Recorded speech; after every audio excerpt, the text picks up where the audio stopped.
कानी बहू। किशोरी लाल जी के बेटे राघव की शादी की बात जगह जगह चल रही थी, लेकिन किशोरी लाल जी को कोई लड़की पसंद ही नहीं आती थी। और उसकी एक ही वजह थी, किशोरी लाल जी का लालची होना। उनको लड़की वालों से मोटा दहेज चाहिए था और इसी चक्कर में एक दिन वो एक बहुत पैसे वाले के घर अपने बेटे का रिश्ता लेकर पहुंचे। उस आदमी का नाम था ओम प्रकाश। देखिए किशोरी लाल जी, मेरी एक ही बेटी है और मेरी सारी संपत्ति जायदाद सब कुछ मेरी बेटी नैना का ही है। पापा, नाम से लगता है बहुत खूबसूरत होगी। कितना अच्छा नाम है ना, नैना। ओ, वैसे बात तो सही है आपकी। अब इतना पैसा है, जमीन जायदाद है, इकलौती बेटी, आप भी क्या करेंगे? सब कुछ उसे ही देंगे ना। बिल्कुल ठीक पहचाना आपने। बस बेटी की शादी और सारी जायदाद उसके नाम। पापा, बिना देखे हाँ कर दीजिए ना। इतना अच्छा रिश्ता फिर कहाँ मिलेगा? माला माल हो जाएंगे हम। मैं अपनी बेटी को बुलाता हूँ। अरे नहीं नहीं नहीं नहीं, आपकी बेटी का नाम नैना है, सुनकर ही लगता है बहुत सुंदर होगी। रहने दीजिए अंकल, मैं तो आपकी बेटी के नाम से ही इतना खुश हो गया हूँ कि उसे बिना देखे शादी करने को तैयार हूँ।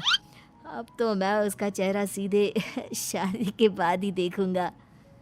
और इस तरह राघव नैना का चेहरा नहीं देखता और उससे शादी कर लेता है। शादी के बाद अपनी सुहाग रात पर जब राघव नैना का घूंघट उठाकर देखता है तो नैना की आंखें बंद थी। कितनी खूबसूरत हो तुम नैना, जरा अपनी आंखें खोलकर मेरी तरफ देखो तो सही। नहीं, मुझे शर्म आती है। अरे, मैंने तुम्हें शादी से पहले भी नहीं देखा, और अब अगर तुम आंखें खोलकर मुझे देखोगी भी नहीं तो मुझे अच्छा कैसे लगेगा? इससे पहले कि नैना अपनी आंखें खोलकर राघव की तरफ देखती, अचानक से लाइट चली गई और राघव नैना को पूरी तरह से देख भी नहीं पाया। अगली सुबह नैना राघव के लिए नाश्ता बनाकर लेकर आई। अरे ये क्या, आधा पराठा सेका हुआ है और आधा बिल्कुल कच्चा। ये तुमने क्या किया नैना? बहू, तुमने क्या आधा पराठा तवे से नीचे लटका कर रखा था, जो आधा सेका है और आधा कच्चा? मुझे जितना दिखेगा उतना ही तो सीखूंगी ना पापा जी। जहाँ जहाँ मुझे नजर आ रहा था वहाँ मैंने सीख लिया, जहाँ जहाँ नहीं दिखा वहाँ कच्चा रह गया होगा। इसका क्या मतलब है? ये कैसा मजाक कर रही है तुम?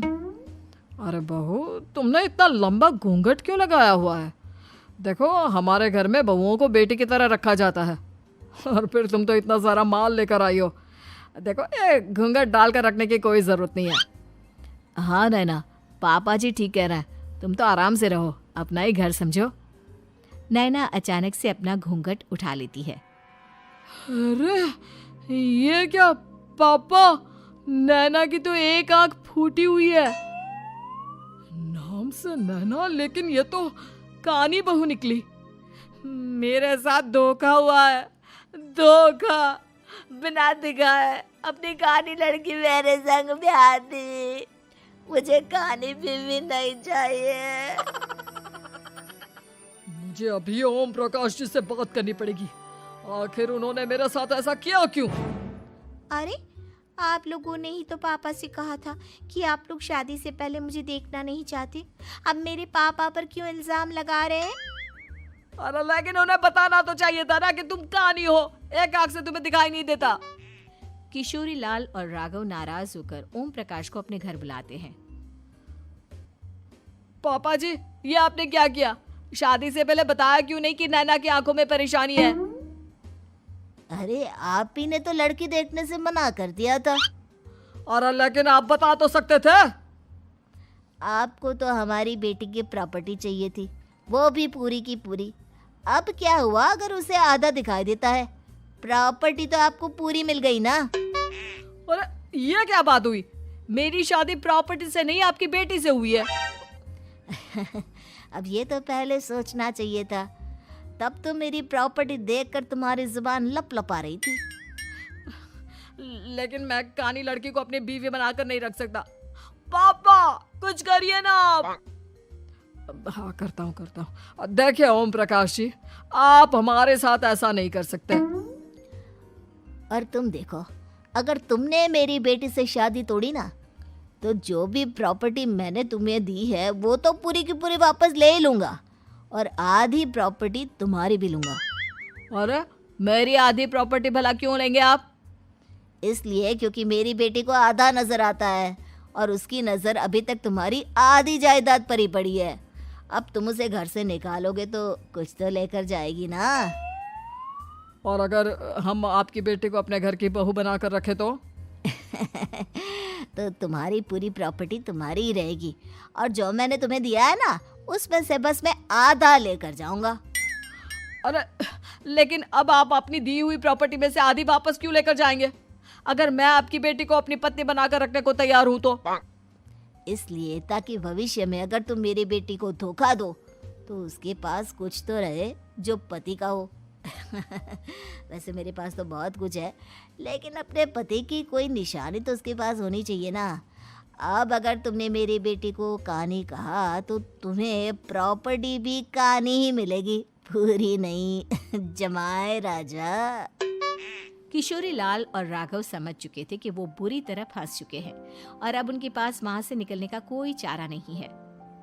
अब समझ में आया ना, लालच बुरी बला होती है।